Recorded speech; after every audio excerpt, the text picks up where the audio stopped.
তো ভিডিও শুরুতে সবাইকে বলি শুভ রথযাত্রা, সেইটা বলে ভিডিওটা স্টার্ট করলাম। আর রথযাত্রা মানে রথ দেখতে তো যেতেই হবে, তো বরের কাছে বায়না করলাম, আবার কি যেই বলা সেই কাজ, বেরিয়ে পড়লাম রথ দেখার উদ্দেশ্যে। তো এখন বাজছে তোমার 8:30 নাগাদ, তখন আমরা বেরিয়েছি, কারণ আমার ডিউটি ছিল, বাকি সবার ছুটি ছিল রবিবার, তাই।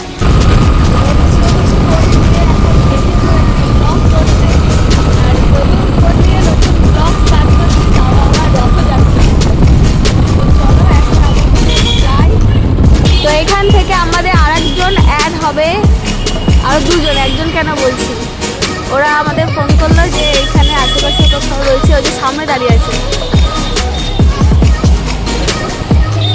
আরে বাবা কাকা কি করছে? নতুন ফোনে ব্লগ স্টার্ট,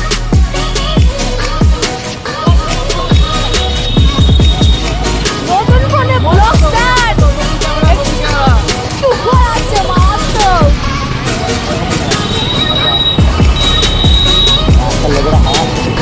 তো হাসছো তো আমি কি করবো? ও তোমাদেরকে তো বলাই হয়নি যে আমরা কোথায় রথ দেখতে যাচ্ছি। আমরা যাচ্ছি রথতলাতে রথ দেখতে। হ্যাঁ, যারা বর্ধমানে থাকে তারা তো জানোই যে রথতলা কোথায়, আর যারা না জানো তাদেরকে বলে রাখি, রথতলা হচ্ছে বর্ধমানের মধ্যে কাঞ্চননগর রথতলাতে। তো আমরা সেখানে যাচ্ছি, আর যেতেই হচ্ছে তারই আগে দেখি আরও একটা রথ, তো সেটা দেখে আর তোমাদের সাথে শেয়ার করবো বলে ক্যাপচার করে নিলাম। তো এখানে জয় জগন্নাথ বলে আবারও বেরিয়ে পড়লাম রথতলার দিকে। তো চলো আবার যাওয়া যাক।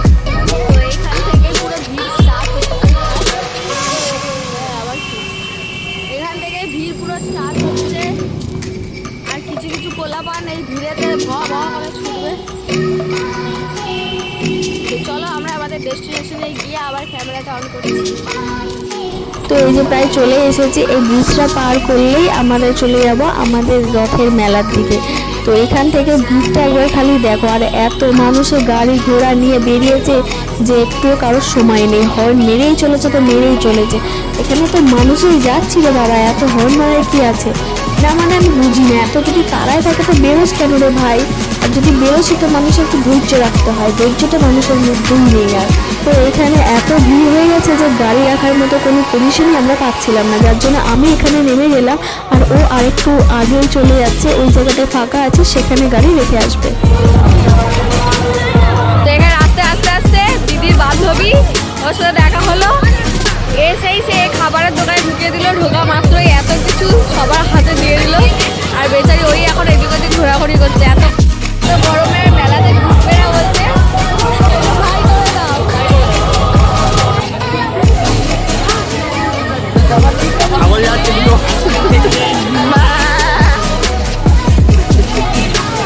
এই যে ছাগল যাচ্ছে,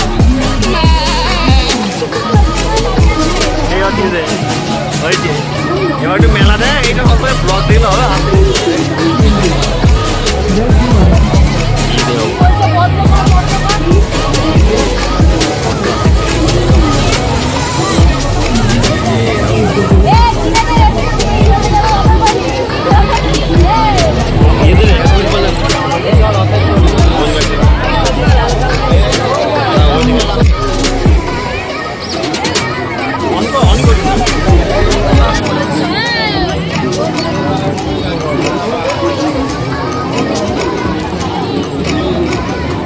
তো এই হচ্ছে আমাদের বর্ধমানের রথতলা, কাঞ্চননগর রথতলার রথ, এইটাই আমরা দেখতে এসেছি, যেটা হচ্ছে পুরো পিতল দিয়ে তৈরি।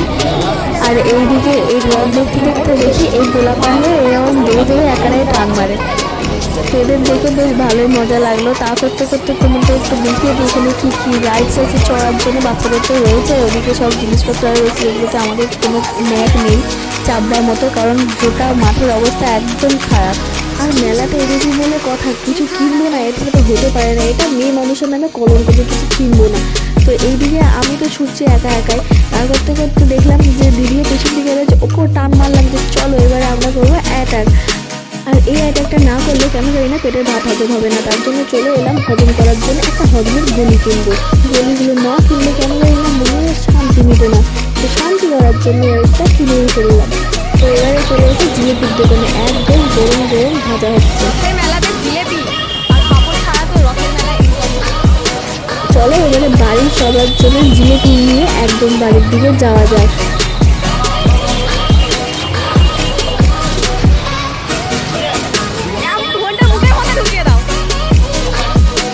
মেলাতে নিয়ে গেল ছাগল দাঁড়ানোর মতো নিয়ে গেল, ছাগল দাঁড়ানোর মতো তাড়িয়ে নিয়ে চলে এলো।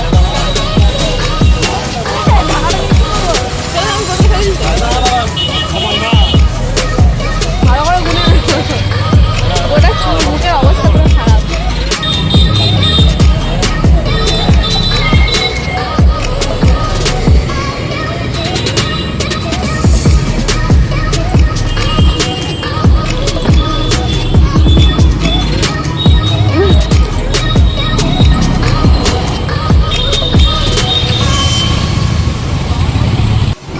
হয়ে গেল রথের মেলা ঘোরা, আবার কি এরপর আবার বেরিয়ে পড়লাম ছাগল তাড়ানোর মতো।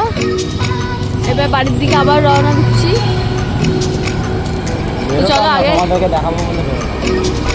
রথের মেলাতে যা ভিড় ছিল, এই ভিড়েতে মেলায় ঢোকা মানে শরীর খারাপ করা। তার মধ্যে বৃষ্টি হয়েছে, রথ বলে কথা, বৃষ্টিতে হবেই। বৃষ্টি হয়েছে আর পুরো গোটা মাঠ পুরো কাদায় ভরা। তো যাই হোক, ভিডিওটা করতে হবে, তোমাদের দেখাতে হবে, তার জন্য একটুখানি ঘুরলাম কোনো রকমে। আবারও পুরো 7টা দিন থাকবে, 7 দিনের মধ্যে যে কোনো একদিন আবারও আসবো, এসে তখন আবার কমপ্লিট করার চেষ্টা করবো। আবার উল্টো রাত তো রোববারে পড়েছে, তখন তো আবার আসতে পারবো, তোমার তো ছুটি আছে, এরকম টাকানোর কি আছে, সবসময় তো বেশি বেশি। তো চলো এবার ক্যামেরাটা অফ করছি, যাওয়ার পরে দেখা হচ্ছে। ঘুরে চলে এলাম বাড়ি। মেলা ঘোরা আমাকে হয়ে গেছে।